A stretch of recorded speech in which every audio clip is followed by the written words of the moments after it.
삼성전자 주주분들, 이번 주말은 그냥 쉬어갈 주말이 아닙니다. 오늘 장을 보면 아침에는 분위기가 정말 좋았습니다. 미국 반도체가 좋았고요. 마이크론도 강했습니다. 커뮤니티에서는 삼성전자 갭상승 얘기도 많았습니다. 실제로 장 초반에는 기대감이 그대로 들어왔습니다. 그런데 장이 끝나고 보면 결국 시장이 우리한테 보여준 건 하나였습니다. 좋은 뉴스가 있어도 그 뉴스를 받아주는 돈이 없으면 주가는 못 버팁니다. 안녕하세요. 반갑습니다. 오늘은 주말 동안 삼성전자를 어떻게 봐야 하는지, 그리고 월요일장에서 뭘 확인해야 하는지 차분하게 짚어보겠습니다. 이번 주 삼성전자는 정말 정신없이 움직였습니다. 좋은 뉴스도 많았고요. 반도체 분위기도 좋았습니다. 미국에서는 마이크론이 강하게 움직였고 메모리 가격 부담 이야기도 계속 나왔습니다. 애플까지 메모리와 저장장치 비용 부담을 언급했습니다. 이건 그냥 애플 제품 가격 얘기가 아닙니다. AI 데이터 센터에서 시작된 메모리 부족이 스마트폰, PC, 스토리지, 일반 소비자 제품 쪽까지 내려오고 있다는 신호입니다. 삼성전자 입장에서는 분명히 좋은 환경입니다. 메모리 가격이 강하고 서버 메모리 수요가 살아있고 HBM 기대감까지 붙으면 삼성전자가 다시 평가받을 수 있는 재료는 충분합니다. 근데 오늘 장은 그 좋은 재료만으로는 부족하다는 걸 보여줬습니다. 아침에는 분위기가 좋았습니다. 새벽 미국장이 좋았고요. 마이크론도 강했습니다. 그러면 삼성전자도 당연히 기대가 붙습니다. 그런데 막상 장이 열리고 나니까 위에서는 매물이 나왔습니다. 이게 오늘 장의 제일 중요한 부분입니다. 뉴스는 좋았는데 그 뉴스에 더 사는 돈보다 그 뉴스에 팔고 나가는 돈이 더 강했습니다. 주말 동안 이 부분을 꼭 정리하고 가야 합니다. 삼성전자가 나빠져서만 밀린 게 아닙니다. 좋은 뉴스가 너무 빨리 가격에 반영됐고 그 자리에서 차익 실현이 나온 겁니다. 특히 오늘은 코스피 그림도 같이 봐야 합니다. 코스피는 장중에 9,300선까지 올라가면서 또 한 번 사상 최고 그림을 만들었습니다. 이 자체는 대단한 일입니다. 한국 시장에 큰 돈이 들어오고 있다는 뜻이니까요. 그런데 안쪽을 보면 조금 다릅니다. 코스피는 강한데 코스닥은 1000선 아래로 밀렸습니다. 이 말은 시장 전체가 다 같이 좋아진 게 아니라는 뜻입니다. 돈이 넓게 퍼진 장이 아니라 대형 반도체 중심으로 좁게 몰린 장이었습니다. 삼성전자와 하이닉스 같은 대형주가 시장을 끌고 갔지만 중소형주와 코스닥 쪽은 훨씬 불안했습니다. 이런 장은 올라갈 때는 강해 보입니다. 그런데 흔들릴 때도 빠릅니다. 왜냐하면 돈이 몇 종목에만 몰려있기 때문입니다. 삼성전자 주주분들이 주말에 꼭 봐야 할 부분은 이겁니다. 이번 주 흐름이 단순한 반도체 랠리였느냐, 아니면 삼성전자가 진짜 재평가를 받는 시작이었느냐, 이 둘은 완전히 다릅니다. 단순 반도체 랠리라면 미국 반도체가 좋을 때 같이 오르고 차익 실현이 나오면 같이 밀립니다. 그런데 재평가라면 조금 다릅니다. 밀릴 때도 외국인과 기관이 받아주고요. 좋은 뉴스가 나올 때 거래량이 붙고요. 종가가 강하게 끝나면서 위에 쌓인 매물을 소화합니다. 이번 주 삼성전자는 좋은 재료는 많았습니다. 하지만 아직 완전한 재평가라고 말하기에는 수급이 더 확인돼야 합니다. 지금 삼성전자에 붙은 스토리는 분명히 큽니다. HBM 포이, 파운드리 베이스 다이, 패키징, 메모리 가격 재평가, AI 데이터 센터 수요, 이 모든 게 삼성전자 주가를 다시 보게 만드는 재료입니다. 예전에는 삼성전자를 그냥 메모리 사이클주로 봤습니다. 디램 가격 좋으면 오르고 디램 가격 꺾이면 밀리는 회사, 이렇게 봤죠. 그런데 지금 시장은 조금 다르게 보려고 합니다. 삼성전자가 메모리만 하는 회사가 아니라 파운드리도 있고 패키징도 있고 베이스 다이까지 같이 가져갈 수 있는 회사로 다시 가격을 받을 수 있느냐, 이걸 보는 겁니다. 이 스토리는 아직 끝난 게 아닙니다. 그런데 문제는 하이닉스와의 차이입니다. SK 하이닉스는 이미 HBM 강자로 시장의 인정을 받았습니다. 엔비디아 공급망에서 확실한 프리미엄을 받고 있고요. 그래서 하이닉스는 시장이 이렇게 봅니다. 계속 앞서갈 수 있느냐, 다음 세대에서도 리더십을 유지하느냐.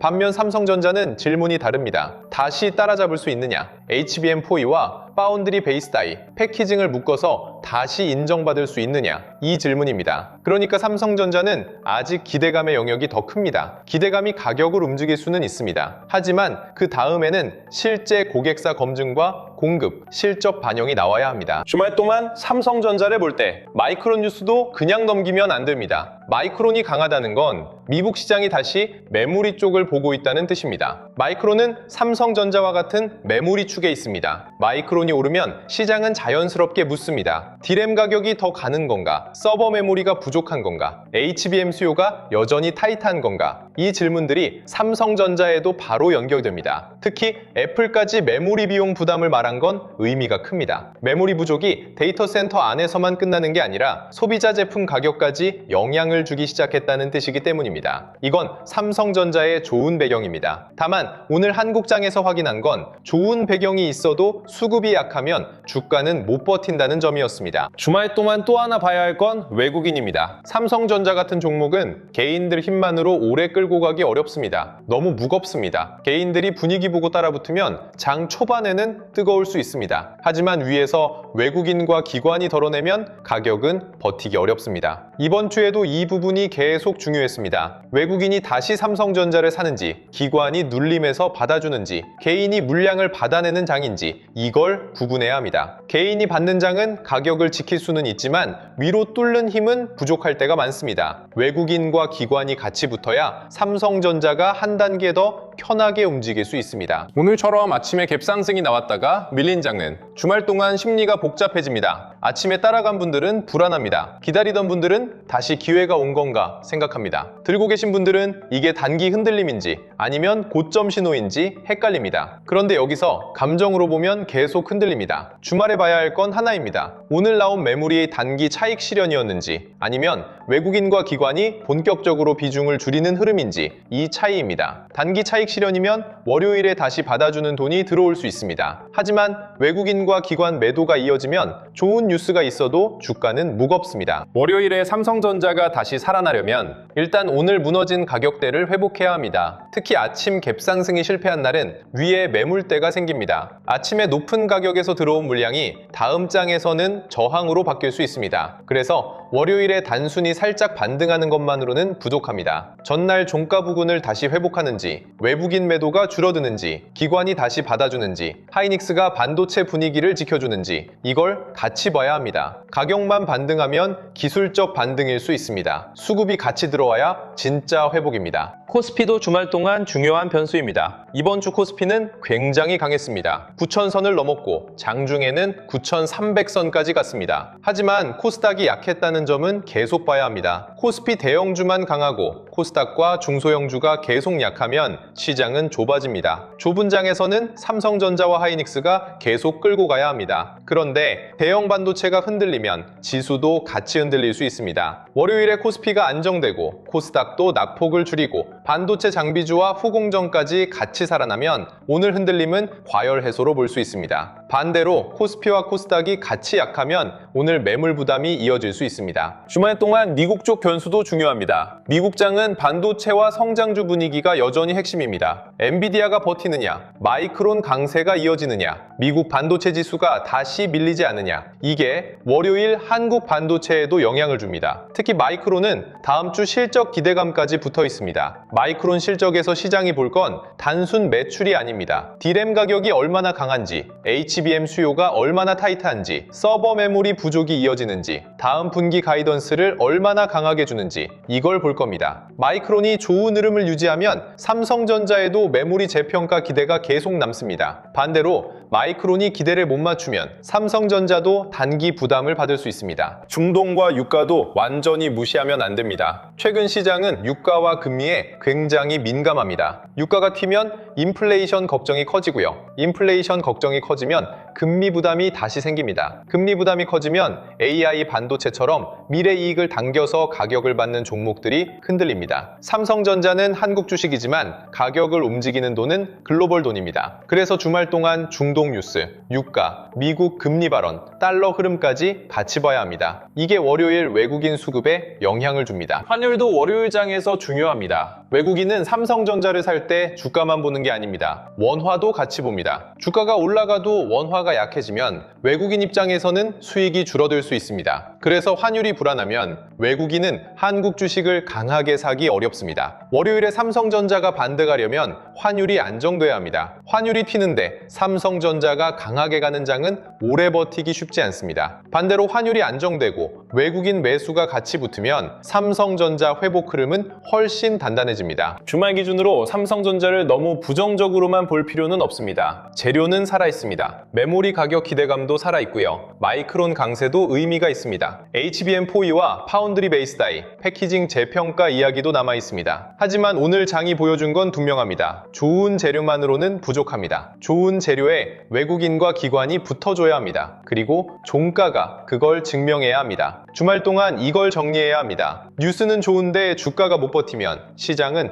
아직 확인이 더 필요하다고 보는 겁니다. 월요일에 가장 좋은 그림은 이겁니다. 삼성전자가 약하게 밀리지 않고 오늘 밀린 구간에서 매도를 멈춥니다. 전날 종가 부근을 다시 회복하려는 힘이 나옵니다. 외국인 매도 강도가 줄고요. 기관이 다시 받아주는 흐름이 보입니다. 하이닉스가 반도체 분위기를 지켜주고요. 코스피와 코스닥도 동시에 안정됩니다. 반도체 장비주와 후공정 쪽으로 돈이 다시 번지면 더 좋습니다. 이 그림이 나오면 오늘 흔들림은 급등 이후 과열 해소로 볼 수 있습니다. 반대로 조심해야 하는 그림도 있습니다. 삼성전자가 반등을 시도하지만 전날 종가 부근에서 계속 막힙니다. 외국인 매도가 이어지고요. 기관도 적극적으로 받아주지 않습니다. 하이닉스도 고점 부담으로 밀립니다. 코스피는 버티지만 코스닥은 계속 약합니다. 환율까지 위로 틉니다. 이러면 오늘 나온 매물이 월요일에도 이어질 가능성이 큽니다. 그때는 좋은 뉴스가 있어도 바로 따라가기보다 매도가 멈추는 자리부터 봐야 합니다. 삼성전자는 지금부터 뉴스보다 수급이 더 중요합니다. 주말에 많은 분들이 이런 생각을 하실 겁니다. 오늘 빠졌으니까 월요일에 반등하겠지. 아니면 오늘 갭상승 실패했으니까 이제 끝난 거 아니야? 둘 다 너무 단순합니다. 오늘 흔들림 하나로 삼성전자 스토리가 끝난 건 아닙니다. 하지만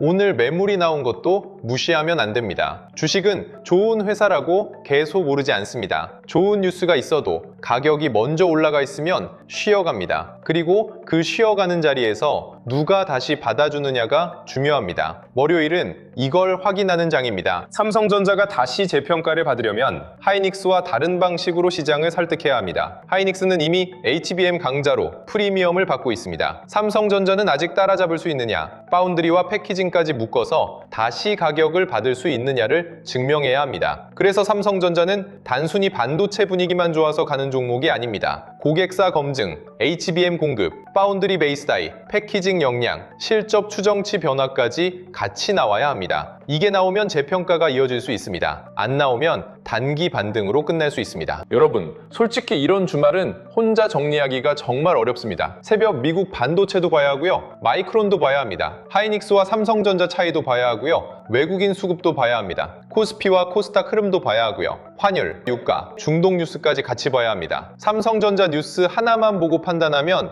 월요일장에서 또 흔들릴 수 있습니다. 좋은 뉴스가 나와도 그 뉴스에 돈이 붙는지 봐야 하고요. 눌림이 나와도 그게 이탈인지 매물 소화인지 구분해야 합니다. 그래서 저희가 주도주 알림센터에서 주말 동안 이런 흐름을 같이 정리해드리고 있습니다. 그냥 삼성전자 오른다, 빠진다 이런 얘기를 하는 게 아닙니다. 오늘 갭상승 실패가 단기 차익 실현인지, 외국인 매도가 이어지는 흐름인지, 마이크론 강세가 삼성전자 매물이 재평가로 다시 붙을 수 있는지, 하이닉스가 반도체 분위기를 계속 지켜주는지, 코스피와 코스닥이 동시에 안정되는지, 그리고 삼성전자 이후 돈이 장비, 후공정, 패키징, 전력 인프라로 번지는지 이런 흐름을 같이 보는 겁니다. 오늘 준비한 자료도 그 기준으로 정리했습니다. 시장 대응 기준표, 외국인, 기관 수급 체크표, AI 주식 보조지표 템플릿, 매매 전 체크리스트, 주도주 흐름 정리, 그리고 삼성전자 이후 돈이 번질 수 있는 반도체, 장비, 소부장, 후공정, 패키징, 전력 인프라 후보군까지 같이 정리했습니다. 이건 언제 오른다, 언제 내린다, 여기서 사면 수익 난다 이런 걸 써둔 자료가 아닙니다. 주말 동안 어떤 뉴스를 봐야 하는지, 월요일장에서 어떤 수급을 확인해야 하는지, 삼성전자가 쉬어도 돈이 어디로 번질 수 있는지 이걸 직접 보실 수 있도록 정리한 기준표입니다. 이런 분들은 그냥 받아두시면 좋습니다. 오늘 아침 갭상승에 따라갔다가 흔들리신 분, 삼성전자가 다시 회복할 수 있는지 헷갈리는 분, 마이크론 급등이 삼성전자에 왜 중요한지 알고 싶은 분, 하이닉스와 삼성전자 사이에서 돈이 어떻게 움직이는지 보고 싶은 분, 반도체 장비주와 후공정 순환매를 계속 놓치셨던 분, 그리고 월요일 아침에 분위기만 보고 따라가고 싶지 않은 분들, 이런 분들은 자료를 받아두시면 주말 동안 훨씬 차분하게 정리하실 수 있습니다. 받는 방법은 간단합니다. 구독과 좋아요 눌러주시고요. 댓글창에 전략 노트라고 남겨주세요. 그리고 영상 하단 더보기란 신청 페이지로 들어가서 신청하시면 됩니다. 신청해주신 분들께는 자료 안내와 함께 주도주 알림센터 입장 안내도 같이 전달드릴 예정입니다. 주말 동안 중요한 건 삼성전자가 좋다, 나쁘다로 끝내는 게 아닙니다. 오늘 나온 매물이 단기 차익 실현인지 외국인과 기관이 비중을 줄이는 흐름인지 마이크론 당세가 다시 메모리 재평가로 이어질지 하이닉스가 반도체 분위기를 지켜줄지 그리고 삼성전자 이후 돈이 어디로 번질지 이걸 미리 정리해두는 겁니다. 삼성전자는 아직 스토리가 끝난 종목이 아닙니다. 메모리 재평가, HBM4E, 파운드리 베이스 다이, 패키징, AI 데이터 센터 수요까지 계속 봐야 할 재료가 많습니다. 하지만 오늘 장은 분명히 경고도 줬습니다. 좋은 미국 장에도 갭상승을 지키지 못했습니다. 그래서 주말에는 흥분보다 정리가 필요합니다. 월요일에는 뉴스보다 수급입니다. 분위기보다 종가입니다. 삼성전자 주말 흐름은 여기까지 보겠습니다. 구독과 좋아요 눌러주시고 댓글창에 전략 노트 남겨주시면 월요일 장에서 봐야 할 삼성전자 수급과 다음 순환매 후보군도 빠르게 정리해드리겠습니다. 시청해주셔서 감사합니다.